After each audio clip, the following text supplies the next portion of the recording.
আপনি গরিব, তাই আপনি হতাশায় থাকেন। আচ্ছা, আপনি কখনো একবার চিন্তা করে দেখেছেন, আপনাকে যদি আল্লাহ তাআলা অন্ধ বানিয়ে পৃথিবীতে পাঠাতো তখন কি হতো? আপনার জীবনটা কীরকম হতো?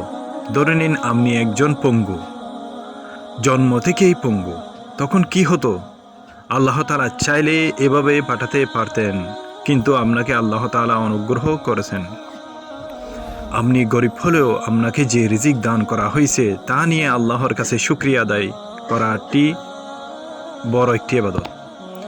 রাসূল সাল্লাল্লাহু আলাইহি সাল্লাম বলেছেন, যখন মানুষদের কেউ এমন ব্যক্তির দিকে তাকায় যাকে মাল, সম্পদে, স্বাস্থ্য, সামর্থ্যে অধিক দেওয়া হয়েছে, তখন সে যেন নিজের চাইতে নিম্নমানের ব্যক্তির দিকে তাকায়।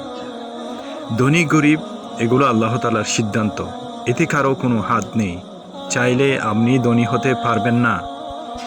আল্লাহ যদি আপনাকে ধনী না বানায় তাহলে আপনি সারাটা জীবন পরিশ্রম করেও ধনী হতে পারবেন না। রাসূল সাল্লাল্লাহু আলাইহি ওয়াসাল্লাম বলেছেন, মহান আল্লাহ তাআলা বলেন, হে নবী, আপনি বলে দিন, নিশ্চয়ই আমার প্রভু যার জন্য ইচ্ছা করেন তার জন্য জীবিকাপকরণ বর্ধিত করেন এবং তেমনিভাবে সংকুচিত করেন, তবু অধিকাংশ লোক এই সম্পর্কে অবগত নয়। মহান আল্লাহ তাআলা আরও বলেন, হে আমার বান্দারা, তোমরা সবাই ক্ষুধার্ত, শুধু সেই আহারকারী যাকে আমি আহার দেব। অতএব তোমরা আমার নিকট আহার চাও, আমি তোমাদেরকে আহার দেব। হে আমার বান্দারা, তোমরা সবাই বিবস্ত্র, শুধু সেই আবৃত্ত যাকে আমি আবরণ দেব। অতএব তোমরা আমার নিকট আবরণ চাও, আমি তোমাদেরকে আবরণ দেব। সব কিছুর মালিক আল্লাহ তাআলা। ধন সম্পদ কেউ কখনো এই পৃথিবী থেকে নিয়ে যেতে পারবে না। সব কিছু আল্লাহ তাআলা সৃষ্টি করেছেন।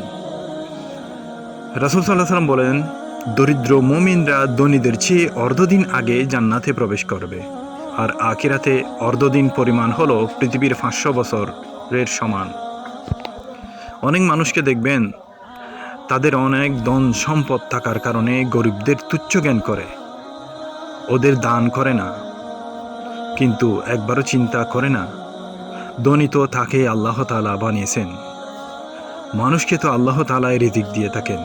যারা অহংকার করে ধন সম্পদ থাকার কারণে, তাদের ব্যাপারে মহান আল্লাহ তাআলা বলেন, আর তুমি মানুষের প্রতি অবজ্ঞ ভরে তোমার গলা বাঁকা করো না এবং জমিনে উদ্যুক্তভাবে বিচরণ করো না।